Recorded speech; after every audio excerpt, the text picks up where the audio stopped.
Making a farm for the new resin and eye blossom is weirder than you think.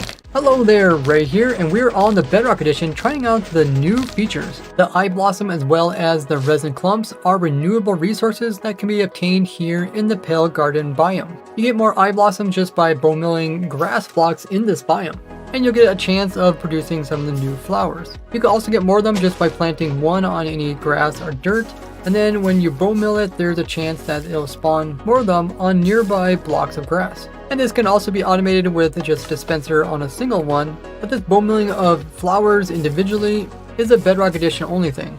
But for Job Edition, we can use the dispenser on the grass block to have a chance at getting the new flowers. This means you can combine it with my already pre-existing flower farms, and just by building the farm inside of the Pale Garden biome, it will automatically produce these flowers. But what can you actually do with these flowers? Well, water will destroy them and drop them as your item, and depending on if they're open or closed, they will actually drop those forms of the flower. Now they only open during nighttime, but they don't immediately open. Instead, they take a little while to open, and if there's other ones that are open nearby, they will encourage the ones that are closed to also open. So once it turns daytime, you can see they are now closing up. Now when they do change, this can be detected by like an observer and produce a redstone signal. You can use this as sort of a daylight sensor detector, but with a little bit of randomness after the day starts. Now you can place them in flower pots, but despite being in a flower pot, it still managed to close. This might actually be a bug. But in the end dimension and nether dimension, since there's no day cycles, they will stay open or close however you place them down. And both types of flowers can be used in a composter. Make sure to leave a like on the video. They get their name as when they open up, the center orange piece looks like the eyes of the kraken, and the flowers don't appear to put off any light. And besides using the blossoms as aesthetic build, you can place them into your crafting grid, and the closed ones will produce gray dye, where the open ones will produce orange dye. But there's already currently easier ways to get gray dye with bone meal for the white, as well as wither roses or ink sacs for the black. And orange isn't too difficult as we have roses as well as sunflowers, which can produce reds and yellows for plenty of orange dye. You can also make a new type of suspicious stew by using the new flower, and when you eat this, it will give you nausea. But if you craft it using the open version, it'll produce a different type of suspicious stew. Then when you eat it, it'll give you the blindness effect. But these suspicious stews don't really help with the how do we get here advancement, as you normally would already get these effects from eating a pufferfish as well as a azure bullet suspicious stew. When bees interact with these flowers, they will get poisoned from them. This kind of plays in with the entire lore of this whole Pale Garden biome being kind of a desolate and dangerous place to go. And bees will not follow you if you're holding this flower, and they won't use it to breed either. But it does seem like the bees try to get nectar from them, which is really strange. Even though they keep getting poisoned, they can't actually die from the poison. But it seems like they're actually able to get pollen from them. As you can see, they are dripping from pollen now. You could actually use this in a honey farm if you enjoy torturing your bees. Now, wandering traders can normally sell all the different types of flowers with a few exceptions, and it seems like the new eye blossoms are not sold by them. Now, with most flowers, if you have them adjacent to a sapling when it grows, there's a chance that that tree will produce a beehive in it, but it seems like these new types of flowers don't actually allow beehives to generate on trees. And Endermen don't seem interested in picking up these flowers. How well do you like this new flower? Now for the resin, it's also renewable. You get it from hitting these creaking mobs. Every time you hit it, what it's going to do is produce resin at the original location of where its creaking heart is at.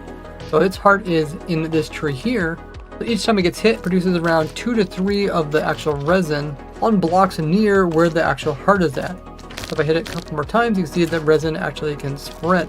Now the resin itself is very similar to skulk veins, where you can place them down on all different sides of a block. You can use this as a way to kind of add a new texture to pre-existing blocks in the game. So placing on something like stone makes it look like a new type of ore. And like the veins, they can hold back water as well as be waterlogged themselves, which are some pretty useful features. Now the resin doesn't do anything when you try to climb it or slide down it. Now when placing a block at the same location as resin, it will immediately replace it. Now where the resin is placed in is based off of where the heart is. As for every creaking heart to actually summon in a creaking, there has to be a log above it as below it. It can put in between 2 and 3 other resins, And if the creaking gets hit multiple times, it can just keep adding more resin layers and spreading across the area, which makes the log look like it has chickenpox. Now the resin can spread as far as 3 blocks away from the heart, but it seems that the chance of it spawning in is smaller the farther it has to go out. And I already made a little farm to harvest tons of this resin, so if I hit this guy here, it's going to produce some resin around the outside of this trunk here in the center. And then if I push this button here, it's going to push these logs over, breaking off the resin and then resetting it.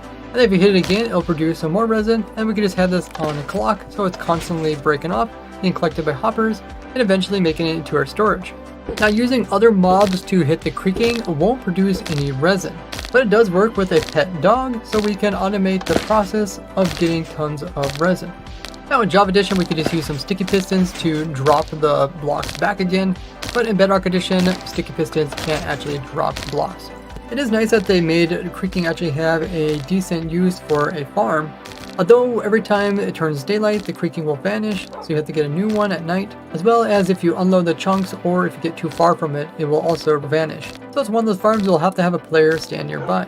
But I'll probably have to adjust this farm in Java Edition as things will probably be a little bit different. So make sure you're still subscribed so you don't miss out on the video where I applied this to Java Edition.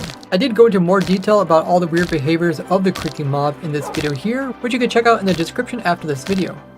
But what can you actually do with this resin? Well, if you put it into a crafting grid 3x3, you can get the new block of resin, which has a similar texture as the raw blocks. And the orange on these blocks is very vibrant and separates itself from the other orange-like blocks.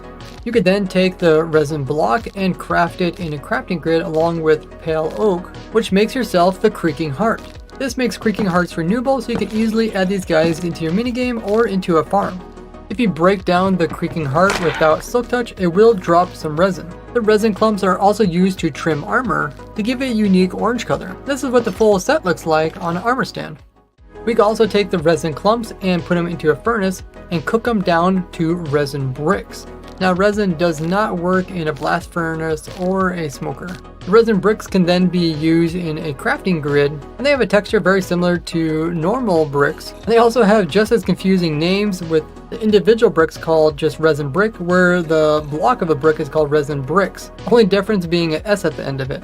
And the bricks can be crafted into stairs as well as walls and even slabs. And if you craft 2 slabs in a crafting grid, you can get the new chiseled resin bricks. Like the other types of chiseled bricks in the game, it has a face in it, and this face is the new creaking mob. And I think this is one of the best looking blocks in the game. What do you think of this new resin? Now currently the resin doesn't work with pistons, so you can't use it as like alternative to sticky pistons. And the resin blocks are not like slime blocks or honey blocks, so they don't actually grab nearby blocks that are adjacent to them, but hopefully they can add something like this in the future. Now earlier this year during the April Fools, they did come out something called toxic resin, which could be fletched down into the amber gem and even turned into a block of amber, as amber is just a fossilized version of resin. So it'll be interesting to see if they add in any of this amber stuff. In the Illagers mansions, you can actually find the resin bricks as well as clumps, which further adds to the lore with these guys and the creaking. If you guys haven't seen my previous video where I discovered that the creaking mob was actually something that scares away the Illagers. So maybe these guys actually went to the Pale Forest, grabbed some of the resin, had a really bad experience, and never wanted to deal with the creaking again. If you have any questions about the flour or the resin that I didn't cover, let me know in the comments. Now check out this video about the farms that break with the Bundle of Bravery update, as well as new farms that were introduced. Thanks to all my monthly supporters, and I'll see you guys in the next one. Bye bye!